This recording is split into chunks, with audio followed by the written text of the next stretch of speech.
What is your name? Liza. I'm a second year master. In what? Applied linguistics. I like learning about languages. So my name is Sabrina Lanning. I'm a transfer student. I don't actually have like a year standing because of that. I've got a year left. I'm in journalism and international studies with a minor in disability studies. I'm Thomas Sweeney. I'm technically a Eastern European major, but at the end of the semester, I'm declaring my major as computer science. And I've been on campus since June, July of this past year. I know my entire life I wanted to be in computer science. It's just how the system works, I couldn't declare immediately. I was very fortunate enough to be able to go to a good school that had a great comp sci program, so I'm very fortunate to be able to get into the program fairly easily. My name is Grace Ardro. I am a freshman at Penn State and my major is psychology. I find myself just asking myself why to a lot of things, like why we think and feel certain things, and just how the human brain works in general. So psychology seemed like a natural direction for me to go in. My name is Naomi Baker. I am an assistant teaching professor in the Communications Arts and Sciences Department. I taught on the Altoona campus for 8 years, and I've been on this campus for 3 years. I teach CAS 100, and I teach the regular 100A section, which is just basic public speaking, but my favorite thing to teach is the CAS 100 class for individuals with communication apprehension. So I teach people with speech anxiety. That's my favorite thing. So I am diagnosed with endometriosis, hypothyroidism, what else? POTS, and inappropriate sinus tachycardia as of now. What that means for me is I have some limited mobility, a lot of weakness in my legs. Walking long distances is difficult. I have a very naturally high heart rate, and this leads to me frequently being dizzy, nauseous, overheated, and I also experience chronic fatigue and chronic pain as well. I don't know what kind of day it's going to be for my body until I step out of bed. Am I going to step out of bed and fall to my knees and know I can't go to class today? Or am I going to get up and feel fine? I feel as though when I share with somebody my boundaries or limits, I think they think I can push those limits and have it be okay. I think I tend to be treated as if I'm setting preferences rather than limits. Like, oh, I would rather not walk 5 minutes. No, I can't. So just, I guess with the invisible struggle, people often don't realize how serious you're being when you set limits, and don't realize that even though you can do it, doesn't mean you should. I don't look like I have a disability, do I? It's an invisible one. I have a chronic inflammatory disease, and when it's flaring up, it's really hard for me to walk.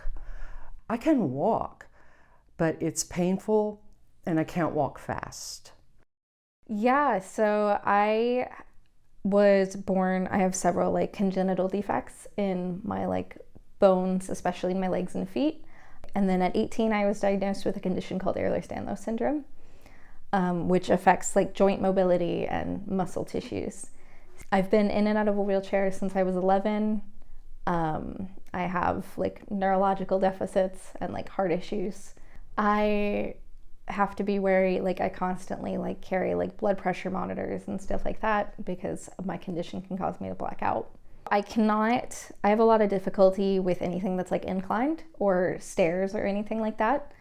So I have to be like, there are some days where I use my wheelchair just to get around campus because it's a very hilly location. I have spinal muscular atrophy type 2, also just called SMA. It basically means while I was in the room, my muscles are not developed correctly, and they are lacking a certain protein, which means my muscles are weaker, especially in the legs. I've never been able to walk, and with recent medical advancements, I have started regaining some strength in my arms again. I loosen the aid with me. I'm unable to lift any heavy objects above 5 pounds. I'm unable to open doors, operate elevators. My disability, the full name is cerebral palsy, but people just say CP. And it's a neurological disorder which affects, so basically it is about like in your brain, some of the parts in my brain, they are not functioning properly. My movement pattern is incorrect because some of the muscles are relaxed and some of the muscles are tense. That's in a nutshell. I use crutches to walk. I can walk a little bit without my crutches. Sometimes people assume that I can only walk very little, but actually I can walk up to on foot up to 2 hours. Yeah, but I'm gonna be tired after this, but it's doable. Yeah, so that's, yeah. I can go up and down the stairs if there is a railing, so stairs are also fine. I need people to understand that just because I can do something, like, yes, I can lift that heavy box. I shouldn't lift the heavy box. I'm gonna pay for it later. On the days where I'm better and I don't need my any walking assistance, it's a lot easier practically to navigate and to just go from point A to point B and get things done. But having to explain accommodations and explain the need for accessibility when you don't look like you need them is much more difficult. When I use my wheelchair, my biggest complaint is always that I feel like they don't realize there's a person in it. I feel like I get talked down to a lot more sometimes. It doesn't help that I'm terrible at speaking for unrelated reasons. I've had people push me to the side and grab my handles, and I'm like, I'm in the chair. I'm not a piece of furniture that's in your way. Last Friday, my one cell from my room broke, so I called to fix it. The dude came in, looked at me, went past me, and started talking straight to my ear instead. I almost wish you could see it. My first semester, when I was taking a class in Osmond, there was actually a bus stop where I could walk to Osmond from it if I was feeling physically well that day. But there was construction going at that time, closing off the sidewalk. So basically my whole difficulty getting to that class was a result of the construction going on and the fact that they had blocked the routes that I found to be the most accessible. I've never had instances where I had to completely change my route or struggled to get past, or so I would say it's fine.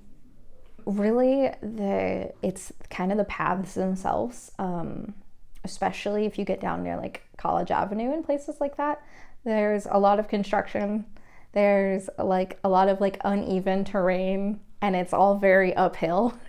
And so if you have mobility issues, it's a very hard management for that. You have to take circuitous routes if you want to avoid steps. So there are no just solid ramped grades that are direct routes to things. So I was always finding myself having to go around steps or traverse them in pain. There's a lot of cutouts in the sidewalk. There's only one place I had to really go out of my way to find a cutout in the pathway to go across the street. One of the things, the cutouts are like often very tiny compared to the whole crossway, so I kind of just got like swerve in and really hit people just to go across the street. Besides that, the sidewalks are often very wide. Outdoors very nice. In buildings, and mainly the old ones, the worst part are the elevators. But overall, I would say it's consistent. Like you are sure that everywhere I know that there are ramps everywhere on campus, but most of the time I don't. Like if I see one, I use it. Because in my first semester for Hammond, I used stairs for like the entire semester, and only by the end of the semester I discovered that there was, because I don't.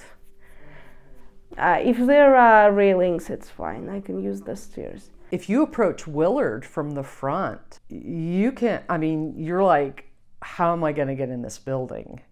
It's a very old campus, but it's obviously constructed from an ableist perspective. And all of the ADA compliance measures that I see look like afterthoughts. And I struggle with some of the older buildings on campus, like Willard specifically, because there's a lot of like maintenance issues, and like the accessibility and like design isn't as well set up. And in the central campus, like near Osmond and Thomas, and those are really easy to get to. They're right near my domes, and they have a lot. Well, Thomas has a lot between those, so it's just a lot of traffic in one. I can just go to another fairly easily. And Osmond, the back there, barely anybody is there, so it's real nice to get in and out of. Last semester, I had a class in Forum. That was a nightmare. The only two options for accessible seating was down in the front, and I had to like break my neck to look up at the projector. Like the Buki building has the Student Disability Resource Center in it, but there's no bus stop next to it.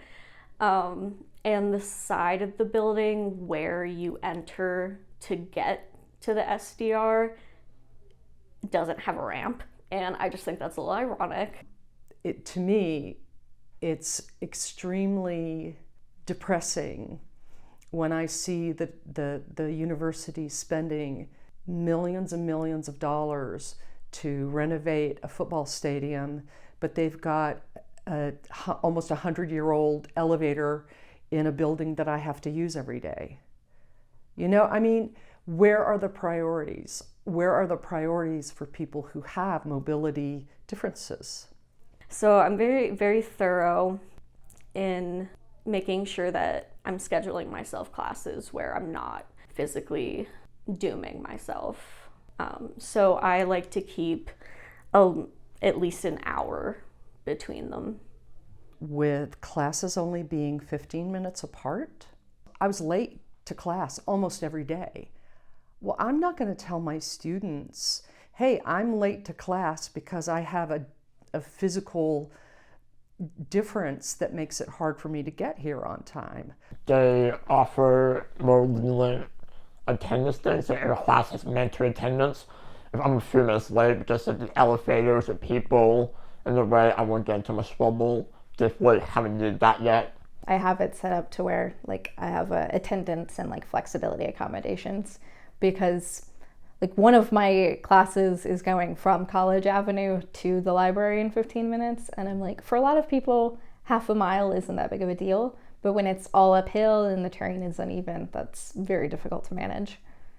I see all of these, the little football buses, the little bitty cart things.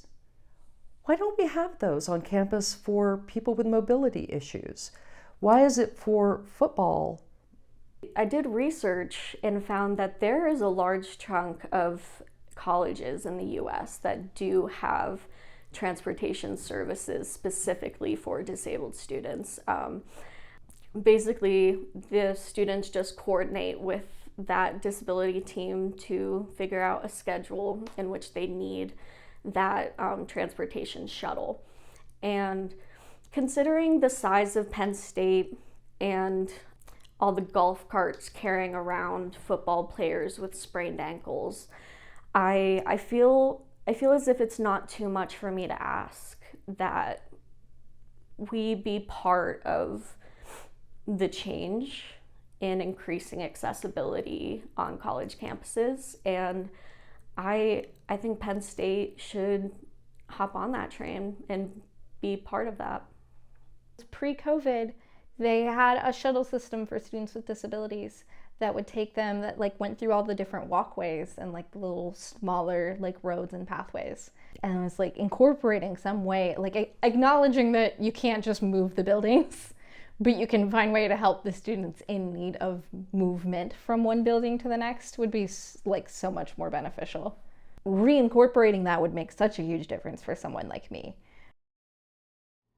We did have a van service, and the on-demand service has its goods and I think because the campus is getting, as far as being able to maneuver vehicles in and out, it's getting tougher and tougher and tougher. So the on-demand services made it tough too.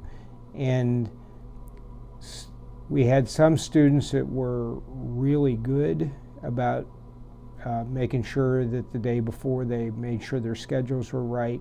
We were devoting resources towards this, and then they would be out there, they wouldn't show up, or they would be late. Well, if you have back-to-back trips that you're doing, then it also doesn't support the next person that's in the line. So that didn't help it. So we didn't feel it was as efficient as it could be for all our customers either. I have not seen the demand that we had then, so I'm not saying it's not out there, but what I've seen with the fixed route is that we're able to cover much more area, and we're able to make sure that we can pretty much go anywhere within the scope of where our fixed routes go. We can get you there. Overall, and about the buses, I love the buses. I think everybody on the bus system is doing a good job. They are always getting out the ramp, kneeling down, always wait. Everybody is nice. And I think the setup of the buses is also very convenient. There is space for wheelchair and the disability seats. High five. The buses are really nice. As wide as it is many of the buildings don't have bus stops within a walk that's feasible for me personally. So it has a pretty massive effect on my academic life. If you're talking pre-COVID and plus 5 years before that, the buildings weren't as accessible as they are now. And I think they've got much, much better at realizing to take care of that customer. They need to do a better job of scheduling their classes so we can, if maybe closer to the stop or near the stop, and be able to take care of them that way. I don't use the cattle buses, but I do sometimes use the Penn State shuttles. It depends on the driver. It can range from a 1 out of 10 to a 10 out of 10. I have not experienced the best treatment on state colleges like public transit, where they I can't stand on a bus, for example. I have to have seating, and often bus drivers aren't willing to help because I look young and healthy. There are things you can do to make someone who is disabled have an easier journey, because public transit is annoying enough. So what are those things? We can lower the bus down. People who need to use the ramp, we can do that. Mobility device users, strollers, things like that. You can ask for priority seating. The part of ADA is the equity. So that they do have an option to ask, and they do have an option to do priority seating, but the people that are standing there do not have to give up their seat, and we can't force them, you can't guilt them, you can't do anything. If it's to the point where you are having trouble finding seats because of whatever hidden disability you might have, like agoraphobia, something like that, and you're having a hard time, that's when I would suggest looking for other transit options. And those other transit options might be our paratransit service, where you will always have a seat. I don't want people to think that it's stupid to ask for help on the bus. I don't want people to feel afraid to use the bus, thinking they can't do it because you have a disability. It's an option, and there's always people there willing to help. There's all these different websites. I see this shuttle. There's some kind of shuttle that goes around, but I've never been able to figure out how to take advantage of that. I don't think enough people know about it. Microtransit is sort of new. I think people just see the big buses and assume that's what I'm allowed to use. I think they look at these smaller vehicles and think they're more specialized than they really are. We have a driver services component, which our buses, or we run maxi vans, and the biggest icon you can usually see is our blue buses that bring in the football team. And then we also have a shuttle service that we run in conjunction with CATA. CATA Go is a microtransit service, which means it uses a smaller vehicle and it's a ride share program. So it kind of is like an Uber or a Lyft, but there's going to be just more people on your ride. We do have CATA Ride that goes to campus. And CATA Ride is a paratransit service with people 65 and over automatically approved. So we do have professors, and there are some mature students that use it, and then it is 65 and under have to apply and get approved for it. So we do operate some sort of paratransit service for disabled students that they can utilize on campus. It's not $220 like it would be on CATA Go, it's $425. They're just to be treated like everybody else. I mean, that's the cornerstone of everything. Hello, and again, not to make them feel any different, I think, is the most important thing. And in all my years, they'll let us know if they need our support. I think there just needs to be more bus stops. Like, if there's no transportation service for disabled students, then we need more bus stops, because I don't think the campus itself is physically the issue, but more so navigating its distance.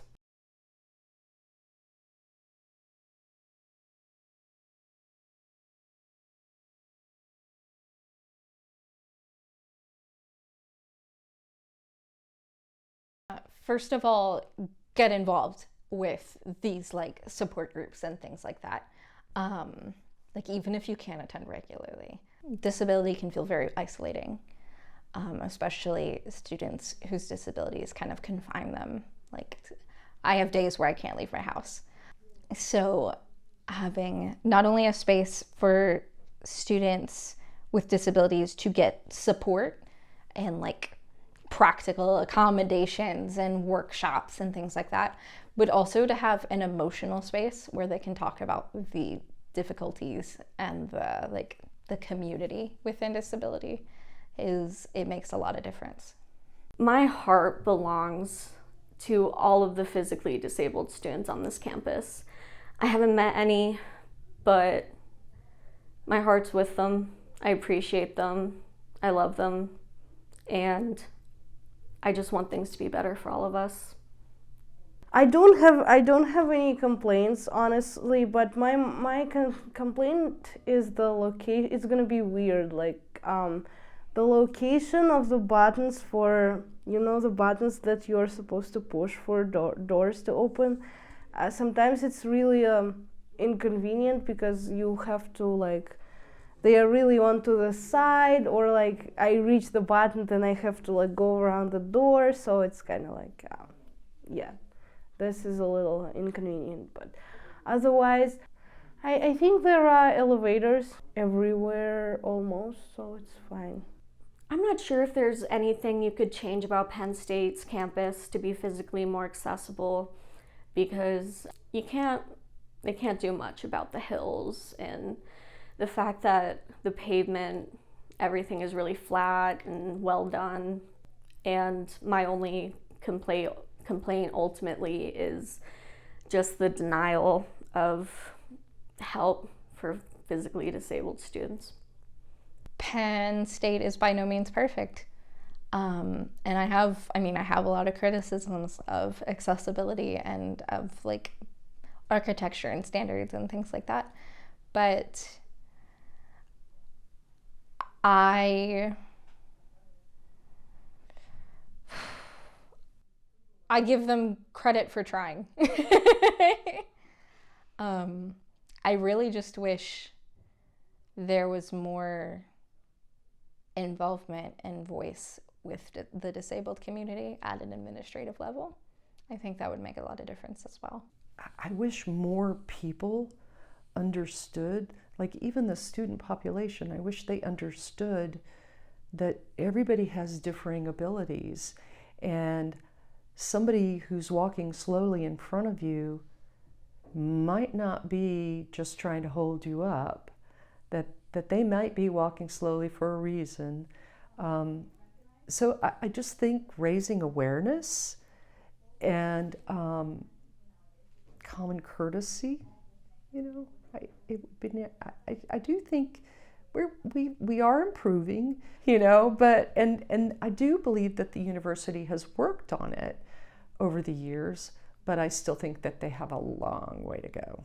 If I were to rate Penn State's accessibility on a scale of 1 to 10, I would rate it about a 6. Just outdoors, I would give it a 9 out of 10. Okay. And then what about indoors? I would give that about 8.5 out of 10. I would rate this campus, I would give it like 9 out of 10. A 5, maybe a 6. Yeah, I think it's pretty low. I think we need to normalize talking about disability. As disabled people, we need to be able to say, like, it's best for them to get education from us on our disabilities, and to help them understand our experiences. And that if we want things to change, we have to be willing to talk about it. I am planning to start working with the disability students panel next semester. And I know that there are hundreds of students on campus with chronic illness, but they only have 3 members. And so it's like, if we, as the students with disabilities, aren't out making a fuss and making a conversation out of it, no one else is going to.